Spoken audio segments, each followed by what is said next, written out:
Welcome to the Fantasy Champions Fantasy Football Podcast. Here's your host, Morgan Colby and Rick Lemon.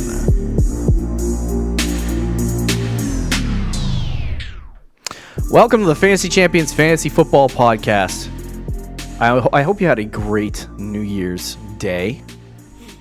Enjoyed yourself. Watched maybe the Rose Bowl. Maybe a little bit of the Rose Bowl. When's the national championship? Isn't it like the 10th? Ugh. I think it's next week. So gross. We got the LSU Tigers, and we got That's going to actually be a really good game. Listen to this. It's the LSU Tigers and the Clemson Tigers going off. Yeah. And it was The battle of the battle of the Tigers, I guess. That is like even NFL-wise, dynasty-wise, it's a guy who's never... to watch. Trevor Lawrence has not lost a college football game yet in his career. It's his second season. Are you freaking kidding me? He has never lost a college football game. Trevor Lawrence. Patriots are going to swoop right in. He's never lost a... I don't think he's eligible for the draft yet. I think he's got to play one more year. He's going to play one more year? Yeah, I think. Oh, he's leaving the second he gets to that third year. Next year is the final year.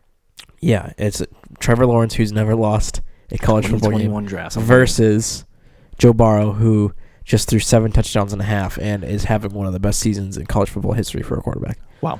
So quarterback-wise, it's about to get real. Yeah.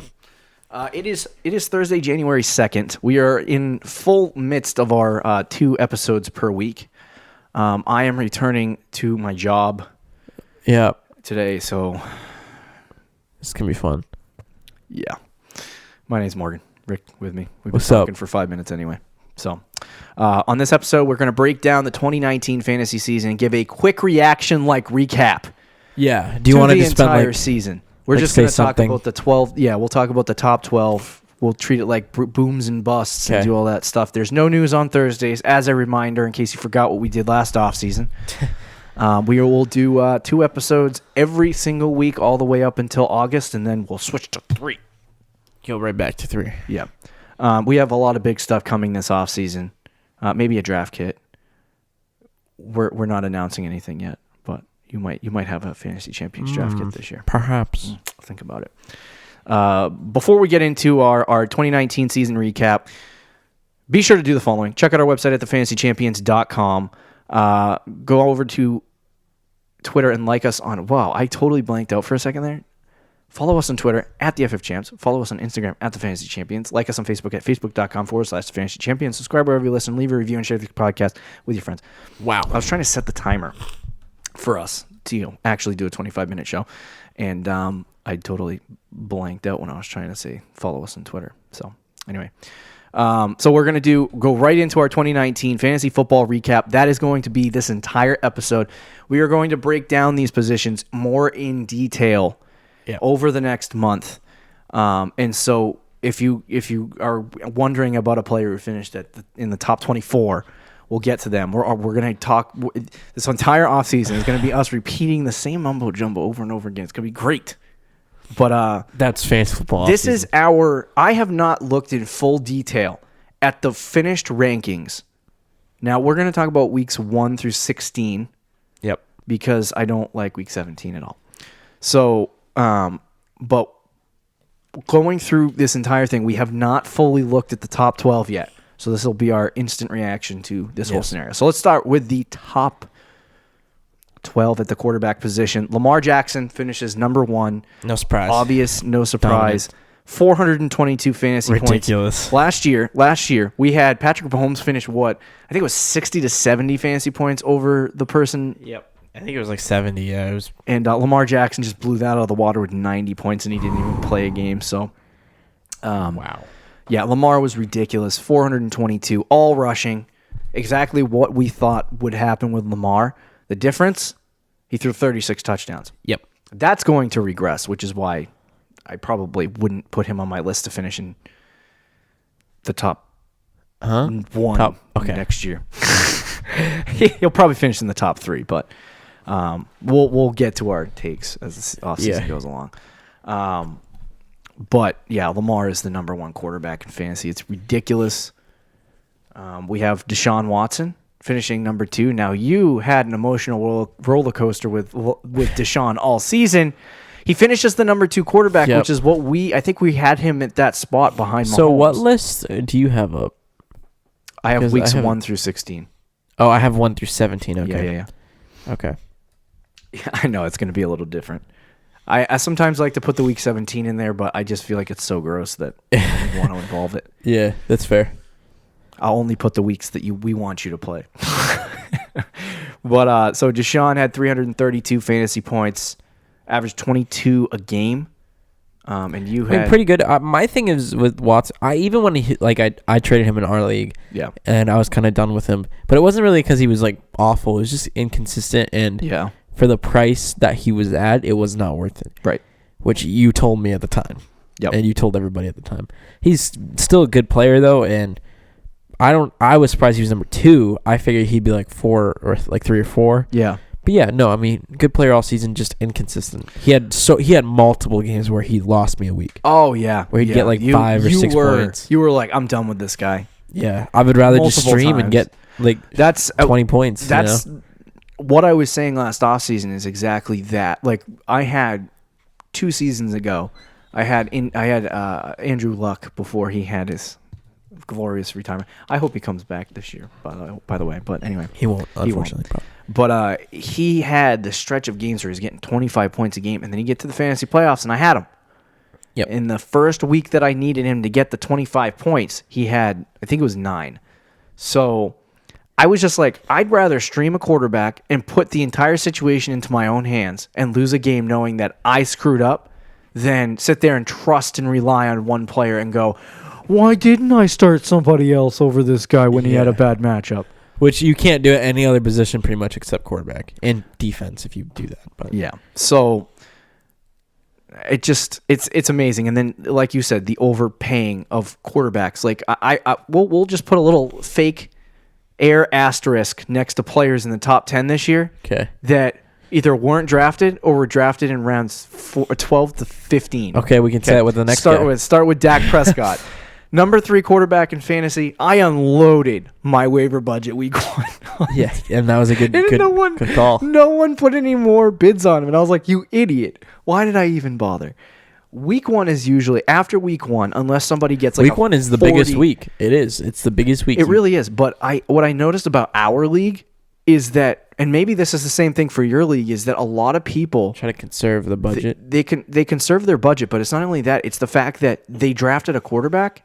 And they want to stick with that quarterback just one more week. Yeah, Tom Brady. See, so look, can he really do what I Jared Goff. And you stick with him one more week, whether he had a good week or a bad week. They have their quarterback, so they're not looking at Patrick Mahomes or Dak Prescott, Matt Ryan. Yeah, right. And so that's why streaming, like even if you don't get the guy in the draft with a late round pick, like you don't get Lamar in the draft, yep, you can get him off the waiver wire. Yeah, if you draft a quarterback in like the 9th round and he is not good.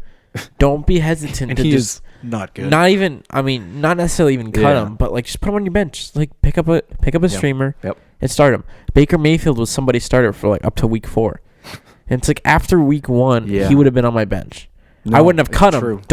Would not have cut him until like week 5 or something. Yeah. But he would have been on my bench though. Yeah. But Dak rounds the list at 3. Yep. And this is weeks 1 through 16 if you're just tuning in or you skip through it to get to Dak Prescott for some reason. But Dak, he had 21 fantasy points a game. He did have a couple of really bad busts. The guy had an extremely difficult schedule. And he... You know what it is? It was an emotional roller coaster for me with Dak Prescott because he was good and he only lost me 1 game the entire season. He was solid, yeah. I felt like the entire season I just wanted to get rid of Dak, and I was trying, and no one wanted him. But he finishes as the number 3 quarterback. The Cowboys just threw the ball. Like did he lead the league in yards? Yeah. I believe so. In passing yards? Yeah, in passing yards, yeah. I think so like he might have. He threw the ball like 40 plus times a game. I think he scored under 30 touchdowns. If I want to get that right. Hold on. Is that he flew in this past week against Washington at 4 passing touchdowns, so he came right in at 30. But he was so close to not hitting 30 touchdowns. And when you look at that, he did not have the most passing yards in the league, by the way. I think it was Winston that did. which is gross. Yeah, but anyway, he had 4,902 yards with 30 So he touchdowns. almost had a 5,000-yard season. Almost had a 5,000-yard season. But that's a full 17 weeks, by the way. But I don't know. Dak being number 3 is just one of those weird things that happens. I don't think he'll do that next year. I think this is an anomaly year for Dak Prescott. Yeah.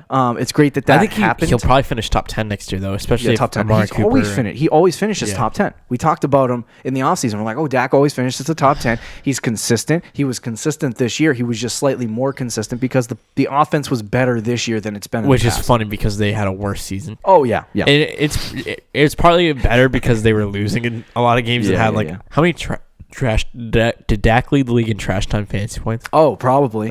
If there's a statistic out there that somebody has created, like fourth quarter trash fantasy points, a team is losing by 10 or more points. Yeah. But anyway, so there's one guy with the asterisk. Another guy, Jameis Winston, number 4 quarterback in fantasy. He had 318 fantasy points. Kid threw 30 interceptions. So everybody on this list so far. Just cut his interception ratio in half and just give him 15, that right? Gives him plus 15, yeah. Gives him plus 30 fantasy points, which has him finish as the number 2 quarterback in fantasy football. And it's funny because 15 interceptions in a season is still considered like a lot. Rick, we had 3 breakout quarterbacks this year. Lamar, Jameis Winston, and Josh Allen. Yeah. And 2 of them would have finished in the top 3 if one clown shoe didn't throw 30 interceptions. Should have seen that. So far on this list, we have 4 guys, and 3 of them were not drafted in the first 10 rounds. So then we have Russell Wilson coming in at number 5. He had a good season. Yeah, he was somebody too that was like up and down. The only reason why he's here is because of the 3 40-point games he had.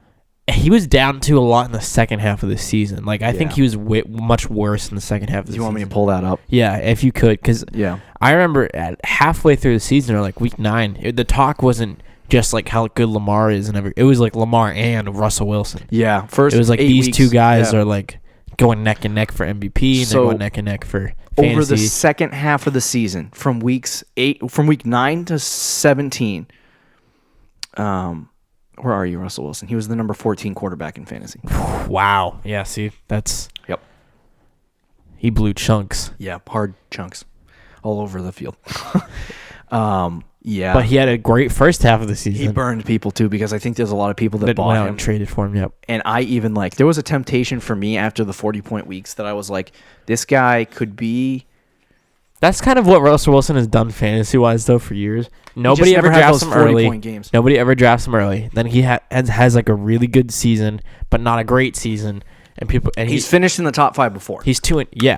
Oh yeah. He finished as the number 1 quarterback in fantasy in 2016, I think, or 17. Yeah. And I think the next year he was like the 5th quarterback. He's in line to finish as like the number 12 quarterback. Yeah. So no, he always finishes like top 7 though. Another guy though that you put an asterisk next to as a player that number 6. Josh Allen. Oh. No, I was saying Russell Wilson because nobody was drafting Russell Wilson high. Nobody was drafting him high, but he was like 10 or later. Yeah, I saw him like in our league. I think he went 8th round. Oh, really? Yeah, 8th or 9th. Gross. Josh Allen's number 6, another asterisk player. There we go. There's 297 fantasy points, averaged 19 points per game. He had really good games. He had really bad games.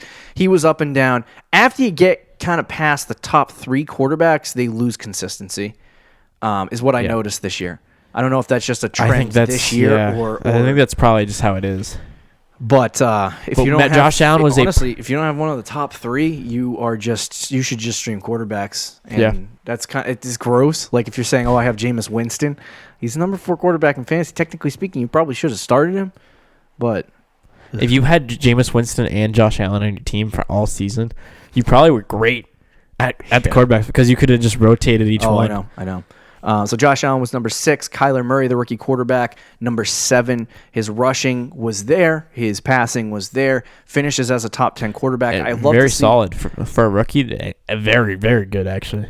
I'm hoping that the hype is not Baker Mayfield-esque going into next year. So you can draft Kyler Murray maybe outside of the top 10 of quarterbacks. Because that's what I would hope too. You're looking at this list and you're saying, okay, Lamar's going 1. Mahomes is going 2. Watson's going 3. Safe to say those 3 guys are there. Who's number 4? Prescott, Winston. We don't know where Winston's going to be, so we can't even put him you know on the what? list. I think Kyler Murray might be number 4 on that list. Fournette going into next year. I would agree with you, but I'm just saying guys that people will draft ahead of him. I don't. Yeah, I know. That's why I'm interested to see the rankings. Josh Allen, Russell Wilson, like I even think Matt Ryan, maybe even Carson Wentz could. Who missed a lot of time? Is Ryan Tannehill somehow? That's what I'm saying. Is another guy that comes into the conversation. Yep. So anyway, Kyler Murray was number 7. Patrick Mahomes was number 8. Finished outside of the top 5. Wow. You drafted him with your 3rd round pick or second. Maybe even 2nd round pick. That is why you don't do that. I almost want to say don't do that with Lamar. Dude, he might honestly. He might honestly go in the 1st round. I was just gonna say, I have would you not be shocked seen a quarterback in our league ADP in the 1st round in years. The guy who won the championship this year in our league, sure, won't consider drafting if he has a late 1st round pick. Won't consider drafting Lamar Jackson. And would you blame him? Yes, in the 1st round, yes. Yeah, definitely. What is the earliest you would take Lamar? I'm kind of fully on board with the not drafting quarterbacks early now, so I probably wouldn't draft him until like the 4th round. Yeah, me neither. But we have Mahomes is 8, Matt Ryan's 9, Carson Wentz is 10, and then Rodgers is 11, and Tom TB12, Tom Brady, Tom Terrific is number 12. Wow, can't believe you even finished 12. I know, I can't believe you finished 12. That was partly because of like Stafford would have finished ahead of him, I think. Yeah. Minshew probably did Minshew hit the top 12? Again, did you say Minshew? Gardner? Yeah. No. I think Minshew would have finished ahead of him if he played all the games. Yeah. Because I don't think he finished too far. I had the list. He had 209 fantasy points in 13 games. He was averaging about 16 points per game. Would he have finished ahead of Brady if he played those other 3? Maybe not. He might have finished ahead of Brady. But like Tannehill definitely would have. Yeah. So there's some guys. But right. Brady still, even with you saying that, he probably would have been a top 15 quarterback. Yeah. I ranked him like outside of the top 20. That's how far away.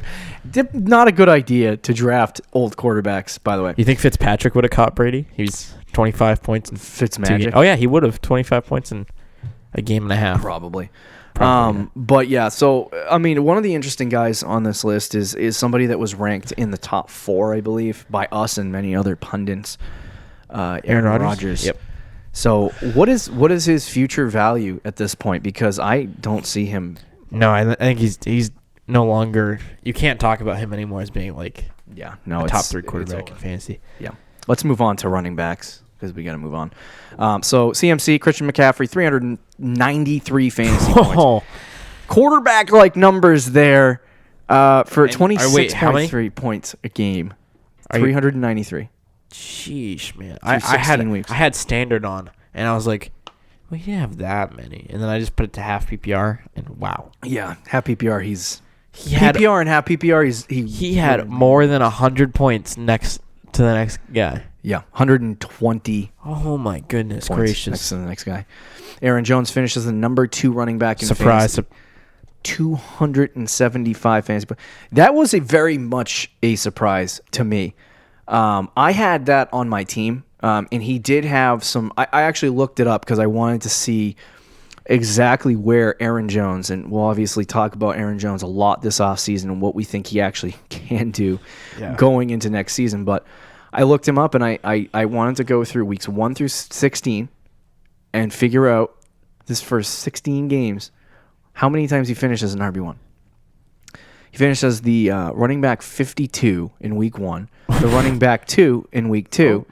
Then he followed it up with running back 16, running back 15, running back 1, running back 33, running back 7, running back 1, running back 44, running back 3, running back 47, 43, 2, 14, and then 6. How many games there did he finish in the bottom 30? Like that's it's a gross season, but it's your number 2 quarterback in fantasy. Running back in fantasy football. 275 fantasy points. I literally only because he had 1,500 rushing yards.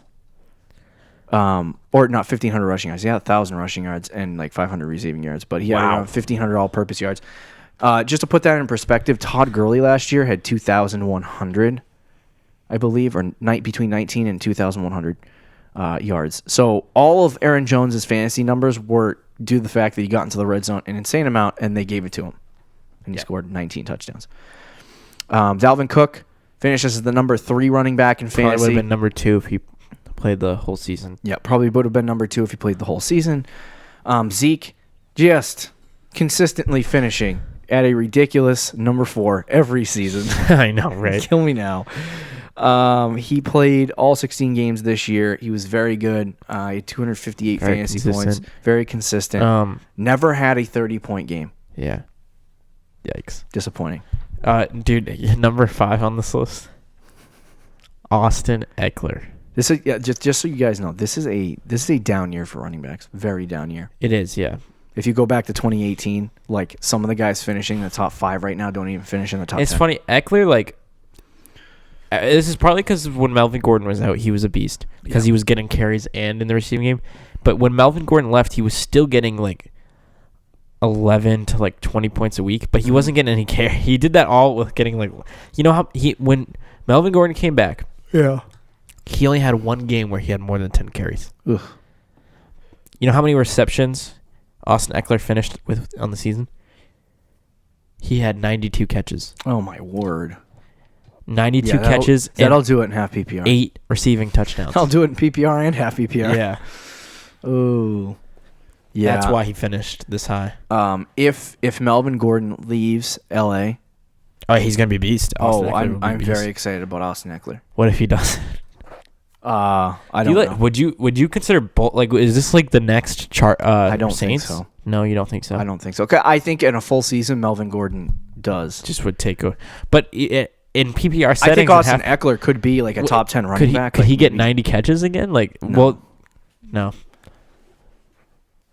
A lot of Eckler, like he was getting that in the second when Melvin Gordon came back after 5 weeks. Melvin Gordon, because they both did okay. Like, if you take out Melvin Gordon's first 3 games, which he was terrible, right? But that was him like getting back into the offense, like you said it would, right? From that point on, Melvin Gordon had 10, 24, 19, 10, 12, 16, 4, 19, 21, which is like our low end RB1 numbers, and then Austin Eckler during that stretch had, he had 9, 11, 11, 17, 14, 29, 10, 9, 13. Yeah. They were both very good. Pretty even. I just don't know in a full season when you spend they probably spent a long portion of training camp preparing for Austin Eckler to not be for Melvin Gordon not to be the RB1 if he held out a whole season. Yeah. So and also, like, is Phillip Rivers going to be the quarterback next season for the Chargers? I don't know. That's like that could change too because Phillip Rivers loves throwing to running backs and dumping it off. So, yeah, it's true. I think we're going to turn this episode into 2 parts. By the way, okay, 2 parts. We'll talk about the wide receivers and the tight ends on our next show, and we'll conclude with the running backs here to make it 25 minutes as we promised. Fair enough. So then we have Derrick Henry. We talked about already. If you pace this out to 17 games. Derrick Henry is the running back 2, I believe. Is that what you said? Yes, he was number 2. So because he had 40 points in week 17. Because he had 40 points in week 17. But if you just say weeks 1 through 16, he was the RB6, which is very good. He had 246 fantasy points, averaged 17 a game. He only played 14 of the 15 games allotted. Wow. Most of the top 10 running backs stayed relatively healthy this year, by the way, which is relatively interesting. Well, that's usually how it works because guys like Barkley would have been in the top 10. Yeah, and probably Melvin Gordon too. So Derrick Henry and James Conner is an RB1. I got my bus take wrong, but he was very good this year. We have Chubb, who I love next season, especially with Freddie Kitchens gone. Well, that actually might be a problem. Well, it depends on who they bring in. Yeah, but the other part of it is that Kareem Hunt, I almost guarantee, will not be correct. Back and with the like Chubb is just I just love the player, so I love Chubb. Yeah, I like Chubb a lot too. He had some really great games. I think he's trying to work the passing portion of the game, his game in. Yeah, and get better. That'll be key. That'll be key for him taking that top 5. Because he's never going to, like you see through weeks 1 through 16. Derrick Henry didn't get into the top 5. He did have that 39-point week in week 17. So if you want to consider that in there, he did get into the top 5. Yeah. But for me, weeks 1 through 16 are all that matter for fantasy football people. So Derrick Henry didn't get into the top 5, and so it's like I think the separating factor between Henry, Chubb, Ingram, even not Fournette, but those 3 guys right there that we have at 6, 7, and 8 are guys that don't pass catch a lot. They're just heavily giving the ball on the ground, and you hope for the best. Yeah. But if Nick Chubb can get that pass-catching portion of his game going, he will ascend into the top 5, I think. You have Mark Ingram, I just mentioned, as number 8. I drafted... I will tell you this right now. This was another take we got right that we didn't mention on our last show. Yeah, we didn't. I thought Mark Ingram I think he was going like the 5th round. And I was Mac. I was all over. I wanted him all year, but he was on your team, so I wasn't going to get him. But all year. Dude, I was trying to trade him for Yeah, but you weeks. didn't ask me. You asked everybody else but me. You sound so offended. I do. But it's because anyway, Ingram was going in like the 5th round, and I was saying that he was going to be a low-end RB1, which is exactly what it was, just because how much the Ravens run the ball. Right. And he could have been higher if they didn't use, Gus Edwards. The interesting, funny part about this is that I drafted Zeke, Fournette, and Mark Ingram. You clown.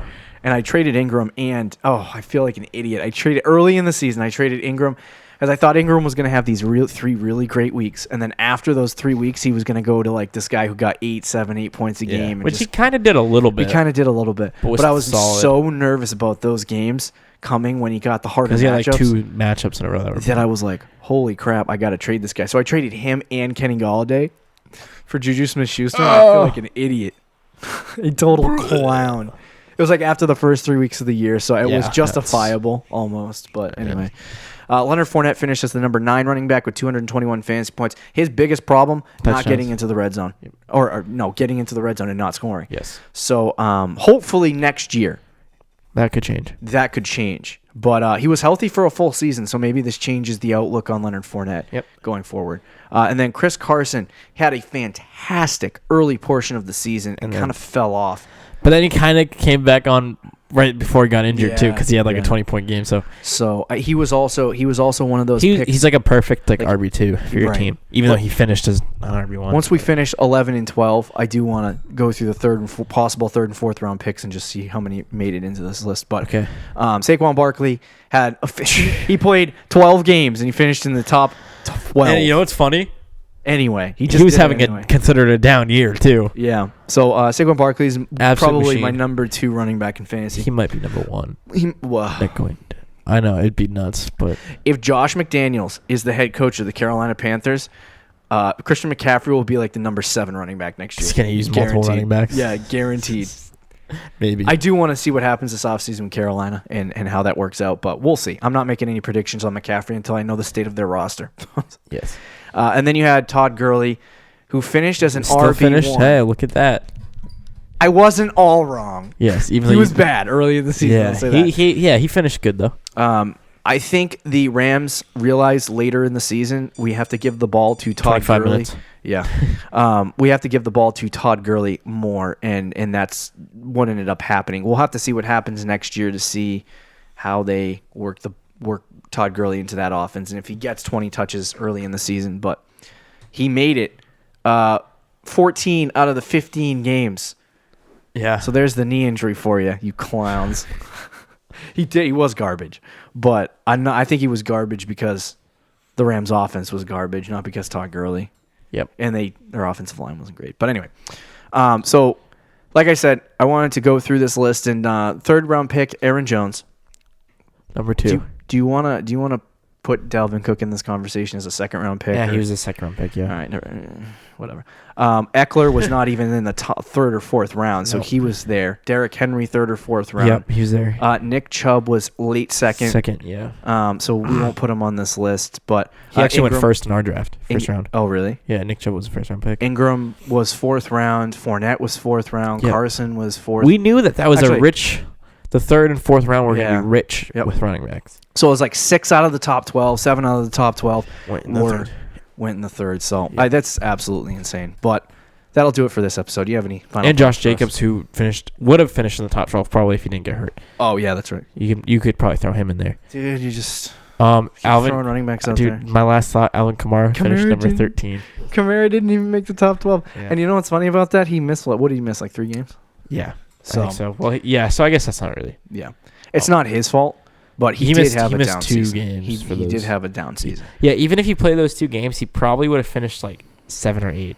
Yeah. So that'll do it for this episode of the Fantasy Champions Fantasy Football Podcast. Don't forget to check out our website, at thefantasychampions.com. And we'll talk to you on Tuesday, Fantasy Champs. Peace out. Thank you for listening to the Fantasy Champions Podcast. Make sure you subscribe on iTunes and YouTube and follow us on Twitter at the FF Champs.